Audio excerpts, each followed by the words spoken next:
ചിന്തിക്കാം. സുന്ദരമായ ഗ്രാമം, വൃത്തിയുള്ള, ഭംഗിയുള്ള, ചൈതന്യമുള്ള ശിവക്ഷേത്രം. മഹാദേവൻ്റെ ഈ തിരുനടയിരുന്ന് കുറച്ചു നേരം ഒരു ആത്മപരിശോധന അത്രമാത്രമേ ഉദ്ദേശിച്ചിട്ടുള്ളൂ. എൻ്റെ വിഷയം ഹിന്ദു സംസ്കാരവും മാനവരാശിയും. വിവേകാനന്ദ സ്വാമിയുടെ ചിത്രമുണ്ട്.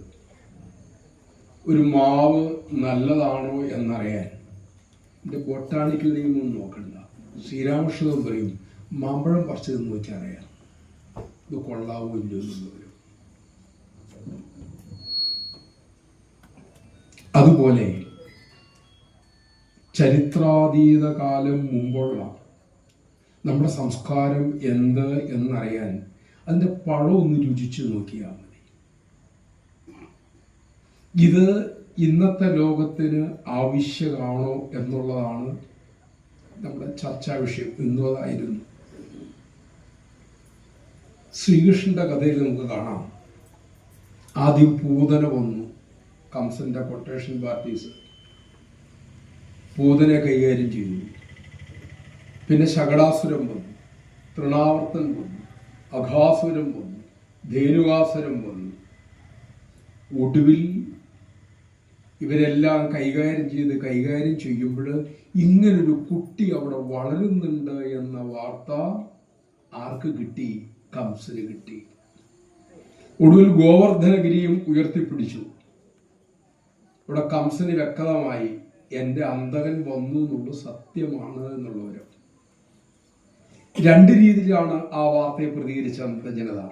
ഒന്ന്, സജ്ജനങ്ങൾ സന്തോഷിച്ചു, ധർമ്മം പുലരും. അധർമ്മികൾ ഭയന്നു, തങ്ങളുടെ കാലം വന്നു.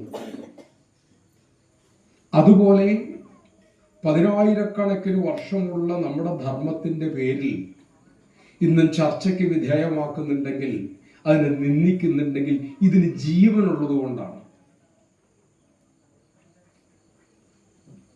ഗീതയുടെ വയസ്സ് നോക്കിയിട്ടുണ്ടെങ്കിൽ നമുക്ക് കയ്യിൽ കിട്ടിയ ഗീതയ്ക്ക് ഏകദേശം 1000-2000 വർഷത്തെ പഴക്കമുള്ളൂ. ശ്രീശങ്കരൻ തന്ന ഗീത, ശ്രീശങ്കരൻ കെട്ടിപ്പടുത്തി വൃത്തിയാക്കി തന്ന, നഷ്ടപ്പെട്ടു പോയിരുന്നു. അതിനു മുമ്പ് ഈ ഗീത പറഞ്ഞത് കുരുക്ഷേത്ര യുദ്ധത്തിൽ വെച്ചതാണ്. 5200 വർഷം മുമ്പ്. അന്ന് 740 ശ്ലോകം ഉണ്ടായിരുന്നു. ഇപ്പൊ നമ്മുടെ 700 ഉള്ളൂ. അത് ശ്രീശങ്കരൻ തയ്യാറാക്കി തന്ന. അതിനു മുമ്പുള്ള എൻ്റെ കണക്ക് നോക്കുമ്പോൾ ഏകദേശം 12,04,00,000 വർഷം മുമ്പാണ് ഗീതയുടെ ആദ്യത്തെ ചാൻറ്റിങ്. പ്രമാണം ഇമം വിവസ്വതേ യോഗം പ്രോക്തവാനാഹമവ്യയം. ഭഗവത്ഗീത 4-ാം അധ്യായം 1-ാമത്തെ ശ്ലോകം.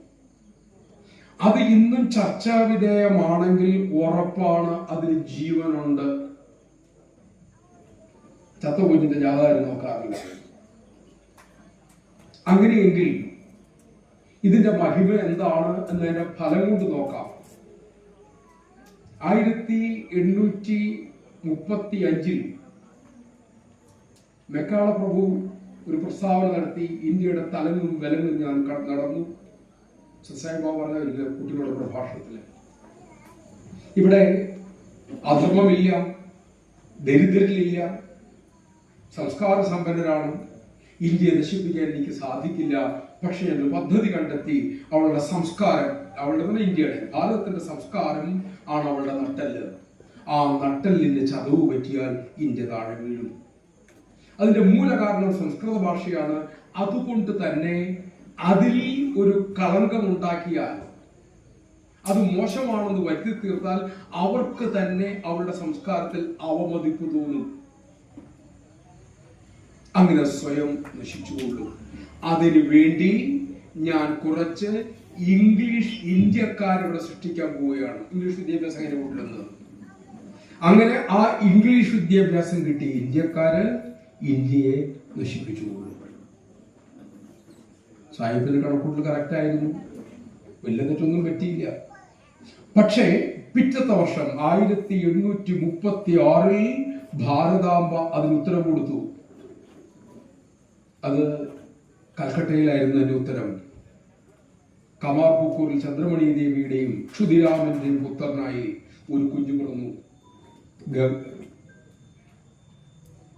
ശ്രീരാമകൃഷ്ണ പരമഹംസർ. അതിന്റെ പേര് ഗദാധരൻ. ഗദാധരനാണ് പിൽക്കാലത്ത് ശ്രീരാമകൃഷ്ണ പരമഹംസരാകുന്നത്. ആ കുഞ്ഞാകട്ടെ മഴ പെയ്തപ്പോ പോലും പള്ളിക്കൂടത്തിൽ പോയിട്ടില്ല.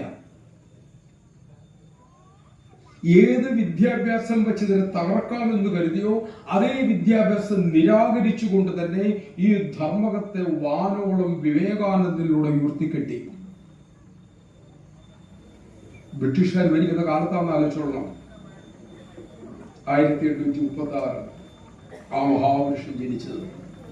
അറിയാവുന്ന ഇംഗ്ലീഷ് 12 വാക്കുകളോ നേരുപാട്ടിന് ഉച്ചരിക്കാനും അറിയില്ലായിരുന്നു. അദ്ദേഹത്തിന്റെ മുമ്പിലാണ് പാശ്ചാത്യ പൗരസ്ത്യ തത്വശാസ്ത്രങ്ങളിൽ നിഷ്ണാതനായ നരേന്ദ്രൻ, പിൽക്കാലത്തെ വിവേകാനന്ദൻ, അദ്ദേഹത്തിന്റെ ഭാഷയിൽ പറഞ്ഞാൽ എന്തൊക്കെ ഒരു കാലത്ത് ഞാൻ തെറ്റെന്ന് പറഞ്ഞുവോ അത് മുഴുവനും എന്റെ ഗുരുവിന്റെ മുമ്പിൽ, കൽക്കട്ടയിലെ ആ വൃദ്ധ ബ്രാഹ്മണന്റെ മുമ്പിൽ മൂക്കുകൊണ്ട് മുഴുവൻ ഞാൻ എഴുതി, ഇത് സത്യം, ഇത് സത്യം, ഇത് സത്യം. ഭാരതം അതിന് മറുപടി കൊടുത്തു. അങ്ങനെ ലോകം വീണ്ടും ഭാരതത്തിന്റെ മഹിമ, ആ ഭാരതത്തിന്റെ പുത്രനിലൂടെ, നമ്മുടെ പടമുണ്ടല്ലോ, അതിലൂടെ ലോകം അറിഞ്ഞു. അവിടെ വച്ച് നടന്നൊരു സംഭവം. എന്താണ് വിവേകാനന്ദ സ്വാമി എന്നുള്ളതിന്റെ, എന്താണ് ഭാരതം, ഭാരതത്തിന്റെ പ്രതിരൂപമാണ് അന്ന് 5 മിനിറ്റ് സംസാരിച്ചത്. 5 മിനിറ്റ് സംസാരിച്ചില്ല, 2.5 മിനിറ്റ് സംസാരിച്ചുള്ളൂ. പുഷ്പദത്തിന്റെ ശിവമഹിംന സ്തോത്രത്തിലെ ഒരു ശ്ലോകത്തിന്റെ 4 വരിയുടെ അർത്ഥം പറഞ്ഞുള്ളൂ. പാശ്ചാത്യ ലോകം കിട്ടിനി. നമുക്കൊക്കെ അറിയാവുന്നുണ്ട്, ഞാൻ അത് പറയുന്നില്ല, നിൽക്കട്ടെ. അവിടെ വച്ച് സുന്ദരനാണ്, ചെറുപ്പമാണ്, പ്രശസ്തനാണ്, ലോകാംഗീകാരം നേടിയിരിക്കുന്ന വ്യക്തി. അദ്ദേഹത്തെ കാണാനായിട്ട് ക്യൂ നിന്ന് ആണും പെണ്ണും യുവതിയും വൃദ്ധകളും ക്യൂ നിൽക്കുന്നു. അങ്ങനെ ഒരു നാളിൽ ഒരു ചെറുപ്പക്കാരി സ്വാമിയെ പേഴ്സണലായിട്ട് കാണാൻ വന്നു. കണ്ടു, അദ്ദേഹത്തെ തൊഴുതു, പറഞ്ഞു, എനിക്ക് അങ്ങ് എന്താണ് ചോദിക്കാനുള്ളത് എന്ന് ചോദിച്ചു.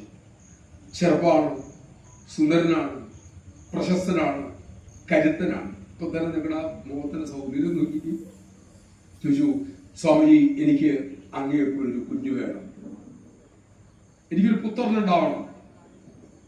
പിന്നെ ചരിത്രം പറയുന്നു, അദ്ദേഹം കൈ തൊഴുതു, മുട്ടുകാലിൽ ഇരുന്നു കൊണ്ടു, അമ്മേ കൽപ്പിച്ചാലും ഒരു നൂറ്റാണ്ടിൽ ഒരു വിവേകാനന്ദനെ ഉണ്ടാവുള്ളൂ, കൽപ്പിച്ചാലും ഞാനിതാ അവിടുത്തെ പുത്രൻ, ഈ മകൻ അമ്മയ്ക്ക് വേണ്ടി എന്ത് ചെയ്യണം?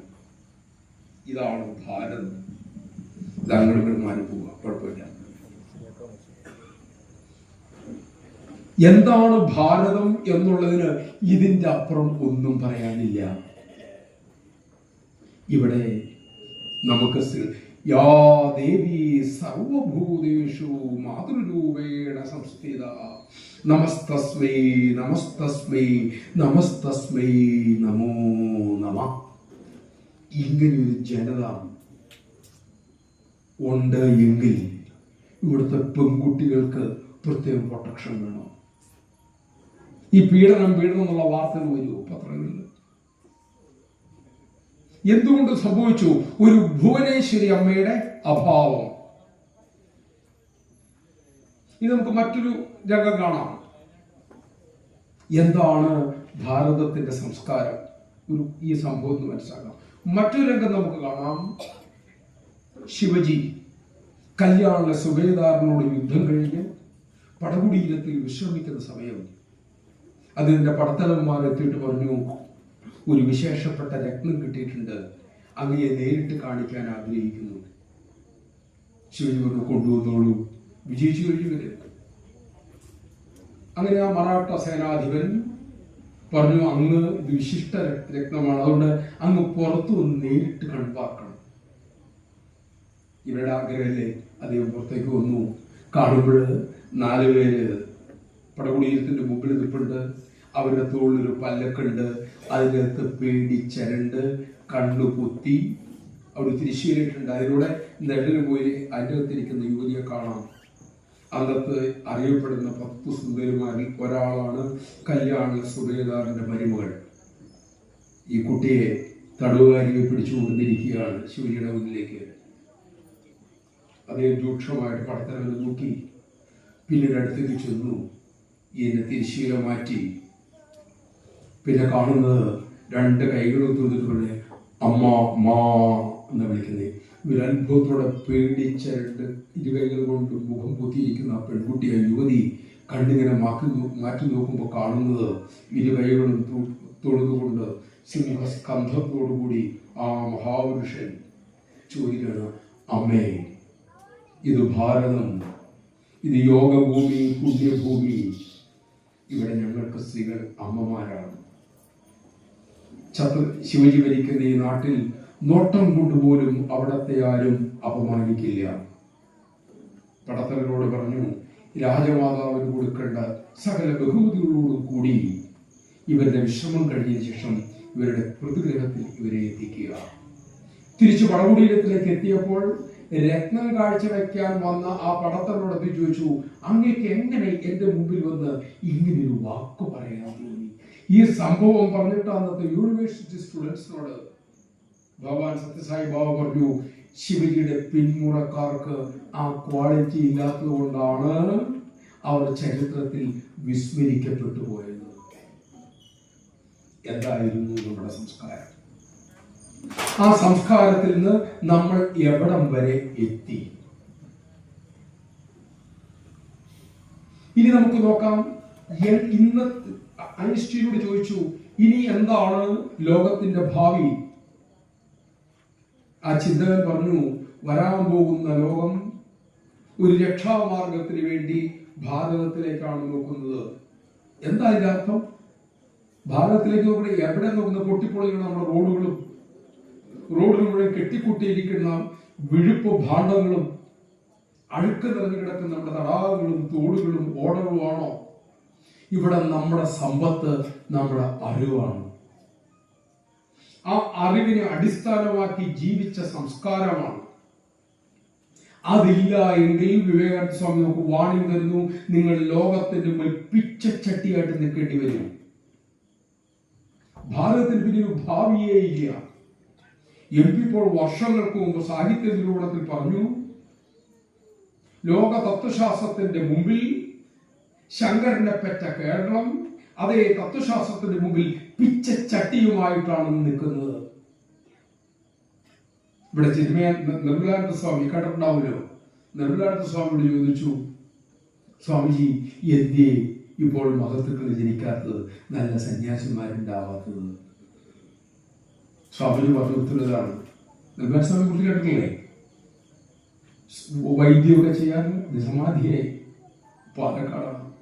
നിർമ്മലാനന്ദഗിരി വെട്ടിപ്പൊട്ടണ പോലെ സംസാരിക്കുന്ന മഹാപുരുഷൻ. അദ്ദേഹം പറഞ്ഞു, സന്യാസിമാർക്ക് പിള്ളേരുണ്ടാവാറില്ല. അങ്ങനെ ഉണ്ടായ സന്യാസിയല്ല.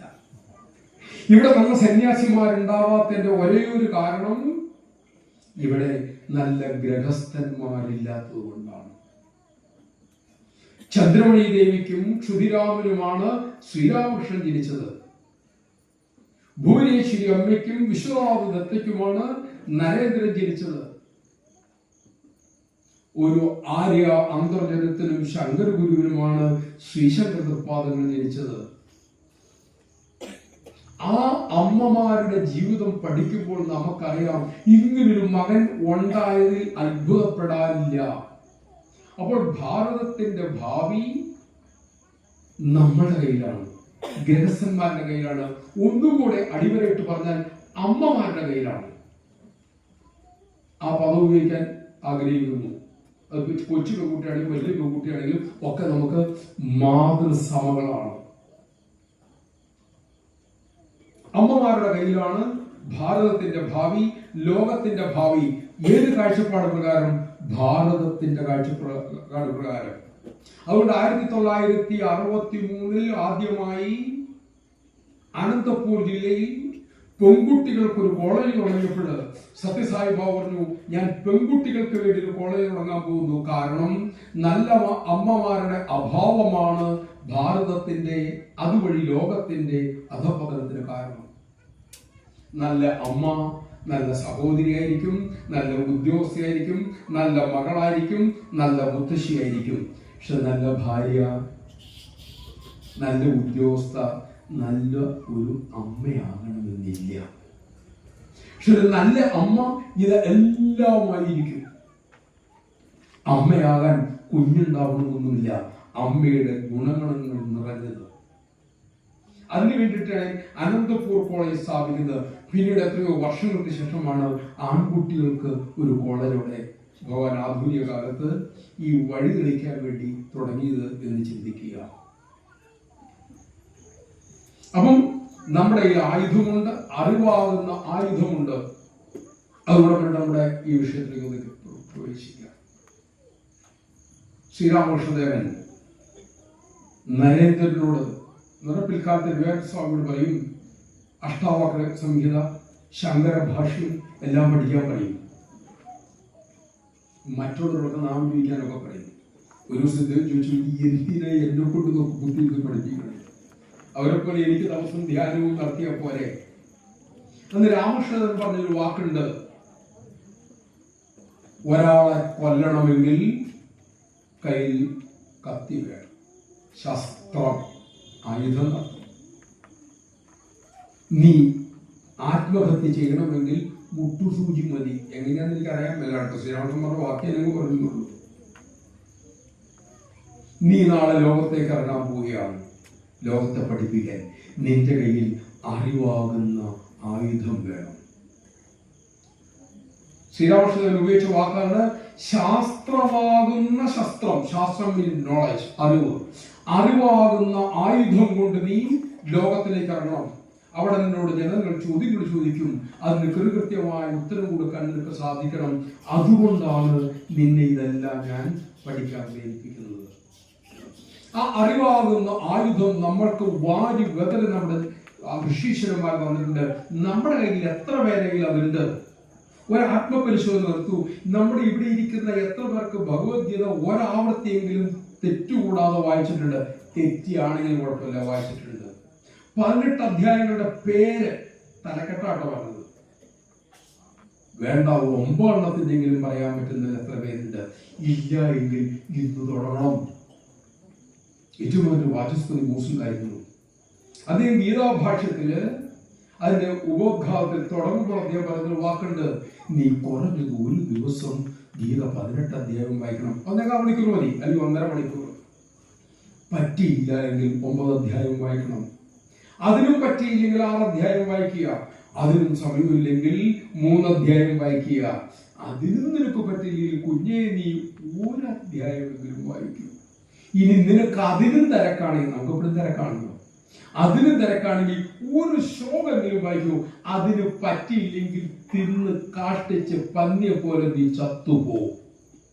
ഭാഷത്തിൽ എഴുതിയിരിക്കണേ എത്ര ദുഃഖത്തോടു കൂടിയായിരിക്കും ആ വാക്കുകൾ ഉപയോഗിച്ചിരിക്കുന്നത്. ചിന്തിക്കുക.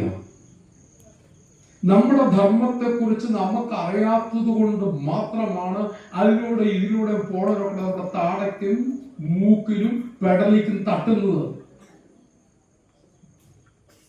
സനാതന ധർമ്മം ഡെങ്കിപ്പനി പോലെയാണ്, സനാതന ധർമ്മം മലേറിയ പോലെയാണ്, കൊറോണ പോലെയാണ്, ഗണപതി മിത്താണത്രേ. അപ്പോഴാണ് നമുക്ക് സംശയം, ഒറിജിനലാണോ ഈ സാധനം ഉണ്ടോ? ചിന്തിച്ചു നോക്കൂ. ഒരു ആത്മപരിശോധന, മറ്റൊന്ന് കുറ്റപ്പെടുത്തില്ല. ഇന്ന് നമ്മൾ ഇത് തുടങ്ങും. ഇത് വർണ്ണാശ്രമങ്ങളുടേതാണ്.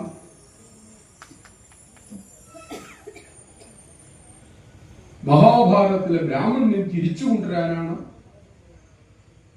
നമ്മൾ ശരിയായിരിക്കും. എന്താ സാധനം എന്താ നമുക്കറിയാം. ഇത് ചക്കയാണോ മാങ്ങയാണോ? അഞ്ജനം വന്ന് നിന്നാൽ എനിക്കറിയാം മഞ്ഞൾ പോലെ വെളുത്തിരിക്കും. അപ്പം എല്ലാം അറിയാം. അദ്ദേഹത്തിന് മനസ്സിലായില്ല അറിയാമെന്ന്. അഞ്ജനം എന്തെന്ന എനിക്കറിയാം, മഞ്ഞൾ പോലെ വെളുത്തിരിക്കും. എന്റെ അമ്മ പറഞ്ഞു കേട്ടുള്ളതാണ്. പഞ്ചപാണ്ഡവന്മാർ കട്ടിൽ കാല് പോലെ. അപ്പൊ അക്കോ അറിയാം, പഞ്ചപാണ്ഡവരുടെ എണ്ണം അറിയാം. പഞ്ചപാണ്ഡവന്മാർ കട്ടിൽ കാല് പോലെ 3 വക്കം കാണിക്കാൻ പറയാം, പഞ്ചപാണ്ഡവരെ പറയാം. ഇതല്ലേ നമുക്ക് നമ്മുടെ ധർമ്മത്തെ കുറിച്ചുള്ള അറിവ്? ആത്മവിശ്വാസിക്ക് പറയേണ്ട, ആരെയും കുറ്റപ്പെടുത്താനിരിക്കുന്നത്. എൻ്റെ അമ്മമാരും സഹോദരന്മാരും അല്ലെങ്കിൽ സഹോദരന്മാരൊക്കെയാണ് ഇരിക്കുന്നത്, ഒരിക്കലും കുറ്റപ്പെടുത്തപ്പെടുന്നത്. ഇനി നമുക്ക് ഇതിൻ്റെ ഒരു വലിയൊരു കാഴ്ചപ്പാടിലേക്ക് നിർത്തി നോക്കാം. നമുക്കെല്ലാം ഇത് ലോകത്തിന് എങ്ങനെ പ്രയോജനപ്പെടും? ഞാൻ എന്റെ സമയം നോക്കുന്നത് അദ്ദേഹം എന്നെ കണക്കാക്കിയാണ്, അതുകൊണ്ടാണ് എത്ര നീട്ടിപ്പെടണം കുറച്ച് പറയുന്നത്. അല്ല ശരിയാണ്, അതുകൊണ്ട് ഇതിന് മനസ്സിൽ നീളമുള്ള പറയണോ നീളം കുറഞ്ഞ് പറയണമെന്നുള്ളതാണ്. അവിടെ നമുക്ക് ഇതിലേക്കൊന്ന് ചിന്തിക്കാം.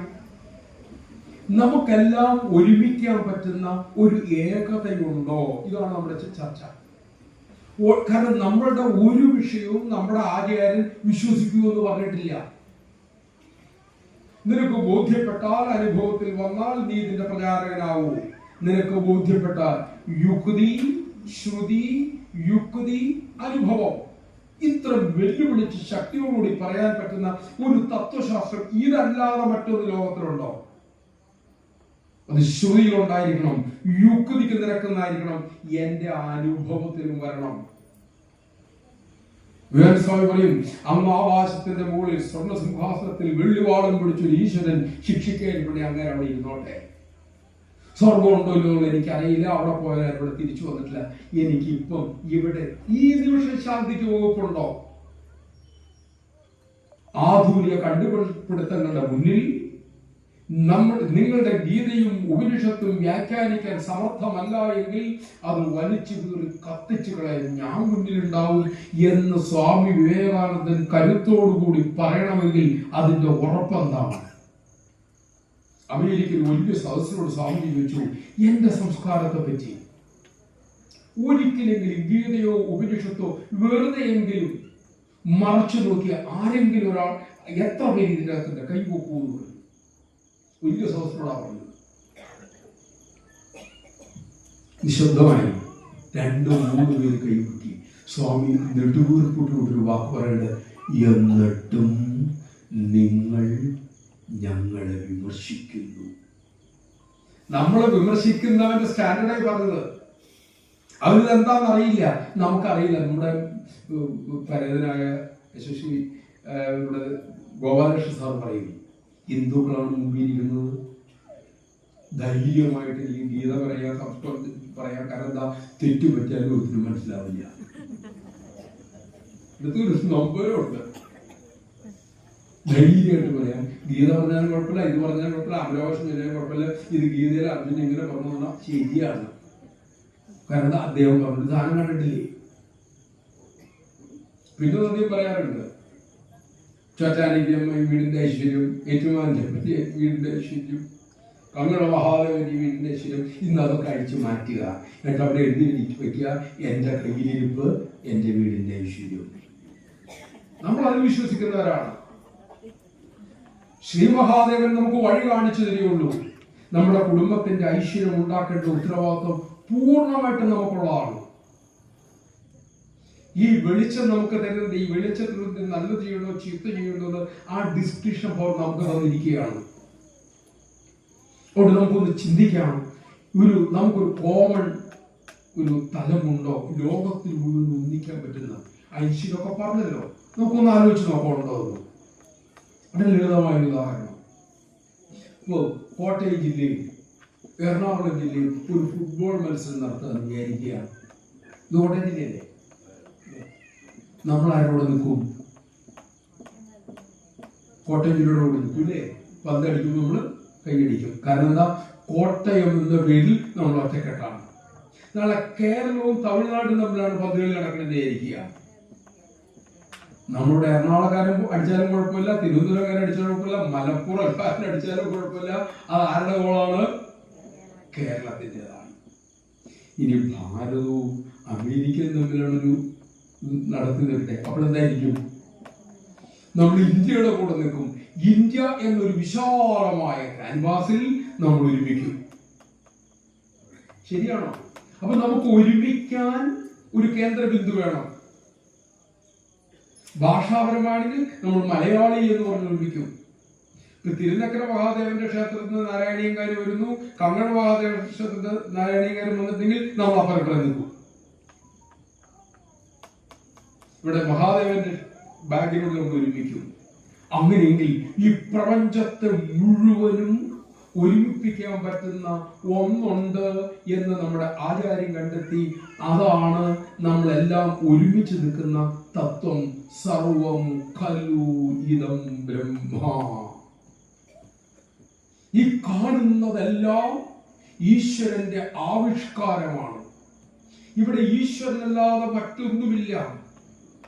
ഹേ ശ്വേതകേതോ തത് ത്വം അസി. ശ്വേതകേതു പുത്രനോട് അച്ഛൻ പറയാണ്, 9 പ്രാവശ്യം ആവർത്തിച്ചുകൊണ്ടാണ് ചാന്ദ്രോപനിഷത്തിൽ. ശ്വേതകേതു, നിന്റെ ഉള്ളിലുള്ള ആ ചൈതന്യമുണ്ടല്ലോ കുഞ്ഞെ, നീ അന്വേഷിക്കുന്നത് അതാണ്. അത് നീ തന്നെയാണ്. അത് തിരിച്ചറിഞ്ഞ സാധകം പറയും, അതെ, ആ ചൈതന്യം ഞാനാണെന്ന് എനിക്ക് ബോധ്യപ്പെട്ടു. അഹം ബ്രഹ്മാസ്മി. നമുക്കെല്ലാവർക്കും ഒരുമിച്ച് നിൽക്കാനുള്ള ഒരു തറ, ഒരു നിലം, ഒരു അടിത്തട്ട്, ഒരു ബേസ്. അതാണ് നമ്മൾ ഒന്നിന്റെ തന്നെ ബഹുമുഖങ്ങളാണ്. ഈ അറിവ് ലോകത്തിന് കൊടുക്കാൻ പറ്റിയ ഒരേ ഒരു ജനതയാണ് നമ്മൾ. അത് നമ്മൾ തിരിച്ചറിയാത്ത കാലത്തോളം, ഈ അറിവ് സ്വായത്തമാകാത്ത കാലത്തോളം, ഈ അറിവിനെ ബുദ്ധിപരമായി എങ്കിലും സ്വീകരിക്കാത്ത കാലത്തോളം നമുക്കത് വിതരണം ചെയ്യാൻ സാധ്യമല്ല. അത് പരമസത്യമായതുകൊണ്ടാണ് നമ്മൾ അതിനെ സനാതനം, സന നിത്യം, ധർമ്മം നിലനിർത്തുന്നത്. എന്നും എന്നും എന്താണോ ഇതിനെ നിലനിർത്തുന്നത് അത് സനാതനം. അതുകൊണ്ട് തന്നെ നമുക്ക് ഒന്നിനെയും ഉൾക്കൊള്ളാനോ സ്വീകരിക്കാനോ വെറുപ്പുമില്ല, അറപ്പുമില്ല. നമ്മുടെ ബേസിക് ക്വാളിറ്റിയാണ്. പക്ഷെ അത് ഭീരുത്വത്തിന്റെ പേരിലായിരിക്കരുത്, അറിവിന്റെ ഉറപ്പിലായിരിക്കണം. പേടിച്ച് നമുക്ക് പോലീസുകാരൻ പറഞ്ഞ അനുസരിക്കും. അത് ബഹുമാനം കൊണ്ടോ നിയമത്തുള്ള സ്നേഹം കൊണ്ടല്ല, പേടിച്ചിട്ടാണ്. പക്ഷെ ആ ഭയഭക്തി ബഹുമാനങ്ങൾ അമ്മയുടെ മുമ്പിൽ ചെല്ലുമ്പോണ്ടെങ്കിൽ അത് ആദരവിന്റെ ലക്ഷണമാണ്, അല്ലേ? കേൾക്കായോ? 2 രീതിയിൽ നമുക്ക് ബഹുമാനിക്കാം. ഒന്ന് അറിവ് കൊണ്ട് ബഹുമാനിക്കാം, ഭയന്നിട്ട് ബഹുമാനിക്കാം. ഈ അറിവിന്റെ നിറകുടങ്ങളാണ് ഗീതയാകട്ടെ, രാമായണമാകട്ടെ, ഭാഗവതമാകട്ടെ, ഉപനിഷത്താകട്ടെ, ഒന്നുമല്ല നമ്മുടെ അമ്മമാർ ചെല്ലുന്ന സാധാരണ കീർത്തനമായിക്കൊള്ളട്ടെ, ഈ അറിവിന്റെ നിറകുടങ്ങളാണ്. നമ്മുടെ കൊച്ചു കൊച്ചു നാട്ടിലെ കീർത്തനങ്ങളുടെ ആഴത്തിലെയാണ്. ഇത് നമ്മൾ സ്വായത്തമാക്കണം, സ്വന്തമാക്കണം. അതിനൊരൊറ്റ വഴിയുള്ളൂ, ഈ ധർമ്മം പഠിക്കുക, ഉറയ്ക്കുക, ഓരോ കുടുംബവും ഇതിന്റെ പ്രചാരകരാകുക. ആ ശക്തി നമുക്ക് സ്വയം കിട്ടിക്കഴിഞ്ഞാൽ നമ്മൾ ശക്തരാകും. സ്വാഭാവികമായിട്ടൊരു ചോദ്യം വരാം, ഇത്രയൊക്കെ ശക്തിയും അറിവുണ്ടായിട്ട് നമുക്ക് എന്തേ ഈ ഗതികേട് വന്നത്? അല്ലേ? നിങ്ങൾ ഇത്രയൊക്കെ ഗംഭീരന്മാരാന്ന് പറഞ്ഞു, വേൻ സംഭവിച്ചു, അങ്ങ് ഭയങ്കരമായിട്ട് പ്രകീർത്തിക്കുന്നുണ്ട്.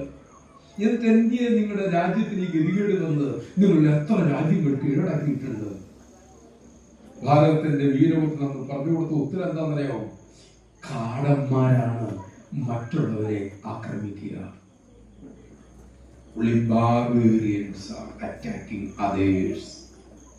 കാടന്മാരാണ് മറ്റുള്ളവരെ. ഞാൻ അഭിമാനത്തോടെ പറയുന്നു, എന്റെ രാജ്യം ഒരിക്കലും സ്വരക്ഷയ്ക്കല്ലാതെ ആക്രമിച്ചിട്ടില്ല. അത് ഞങ്ങളുടെ സംസ്കാരമല്ല. പിന്നെ എന്തുകൊണ്ട് ഇത് അധപ്പതിച്ചു എന്നുള്ളതിന് ശ്രീകൃഷ്ണൻ പറയുന്നുണ്ട്. ചിന്തിക്കുക, 12,04,00,000 വർഷം മുമ്പ് നടന്ന ആ ഗീത, പിന്നീട് 5000 വർഷം മുമ്പ് ഭഗവത്ഗീത ഭഗവാൻ ഉപദേശിക്കും പറയുന്ന വാക്ക് എന്താണ്? ഇമം വിവസ്വതേ യോഗം പ്രോക്തവാനാഹമൗവ്യം മനുരിക്ഷാകുവേ അബ്രവീത്. ഒരു ശ്ലോകം പോയി. ഏവം പരമ്പരാ പ്രാപ്തം ഇമം രാജർഷയോ വിദുഹു സകാലേനേഹ മഹതാ യോഗോ നഷ്ടപരന്തപ. അർജുന, ഇത് ഞാനെന്ന് സൂര്യന് ഉപദേശിച്ചു, സൂര്യൻ ഇത് മനുവിന് ഉപദേശിച്ചു, മനു ഇക്ഷ്വാകുവിന് ഉപദേശിച്ചു. പരമ്പരയായി വന്ന ഈ ജ്ഞാനം ഏതോ തലമുറയിൽ വന്നപ്പോൾ ആചരിക്കാണ്ടായി, അനുഷ്ഠിക്കാണ്ടായി, ഇത് മറന്നുപോയി. ഇതിന്റെ യോഗം മറന്നുപോയി, ശ്ലോകമല്ല. അതുകൊണ്ട് ഞാനിതാ ഇഷ്ടോസിമേ സഭാചേതി രഹസ്യം ഏതത് ഉത്തമം ശാസ്ത്രം, ഉത്തമമായ രഹസ്യമായ ശാസ്ത്രത്തെ